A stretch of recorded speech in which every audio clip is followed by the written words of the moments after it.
Баяғыда бір жігіт болыпты. Ол жігіттің әкесі бір сондай талапшан кісі болса керек. Балам, ананы бүйт, ананы сөйт, мынаны былай істе, оны олай істеме деген секілді бұйрық талап үйретулерімен әбден баласын мезі қылады екен. Сөйтіп жүріп, баласы да үлкен оқу орнын тәмамдап, жұмысқа тұратын уақыты да келіп жетіпті.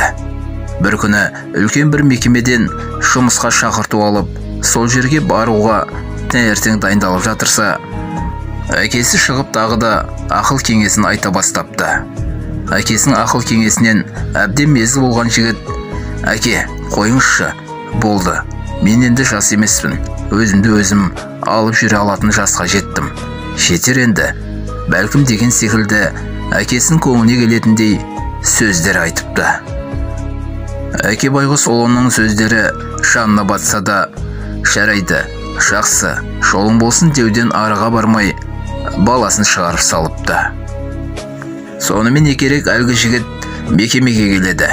Ауласына кіре бергенде алдында сусыннан босаған 2-3 ыдыстардың шашылып жатқанын көреді. Әкесінің әрдайым «Қайда жүрсең де тазалықты сақтап жүр» деген ақыл ойына келеді де, ыдыстарды көтеріп қоқыс жәшігіне тастайды. Аулаға кіріп енді 2-3 қадам аттай бере, шырылдап бекерден бекер ағып жатқан суды көреді. Тағы да әкесінің «Судың да сұрауы бар балам» деген сөзі есіне түсіп, суды тоқтатады. Жігіт жолын ары қарай жалғастырып, мекеменің есігінен кіре берісте жарықтың бекер жанып тұрғанын байқайды. Тағы да әкесінің «Жарықтарды сөндіріп жүріңдер, әр нәрсенің қадіріне жете білу қажет, бекер заялау, ысырапқа жол бермеңдер» деп айта беретін сөздері ойына келіп, жарықты да сөндіріп жігіт ішке енеді. Жұмысқа қабылдайтын бөлімге келсе, ол жердегі хатшы қыз құжаттарын өткізе беруін, оның жұмысқа қабылданғанын жеткізеді. «Қалайша?» деп жігіт таң қалады. «Менімен ешкім сөйлескенде жоқ, не сұрақ жауап болмады». Хатшы қыз бөлім басшысының бөлмесінде оны күтіп отырғанын, не үшін қабылдағанын ол кісінің өзі түсіндіретінін жеткізеді. Айтқандай-ақ, бөлмеге кірсе сол мекеменің басшысы күтіп отыр екен. Зор қуанышты көңіл күймен жігітті құшақ жая қарсы алады. Жігіт аң-таң.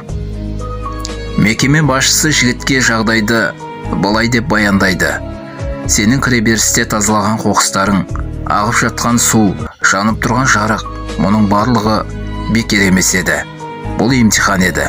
Ал сен сол емтиханнан сүрінбей өттің. Өзгенің мүлкін өзінікіндей көріп, жан ашып жүретін, ысырапқа жол бермейтін, тазалықты сақтайтын сендей адамдар менің мекемеме өте қажет.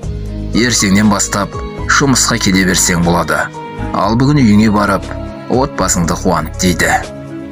Жігіт бөлім басшысына алғысын білдіріп, бұның бәрі әкесінің арқасында екенін ойлап, таңертең бекер ренжіттім-ау деп, одан кешірім сұрауға үйіне асықты. Қымбатты оқырмандар, бұл әңгімеден не түйіндеуге болады?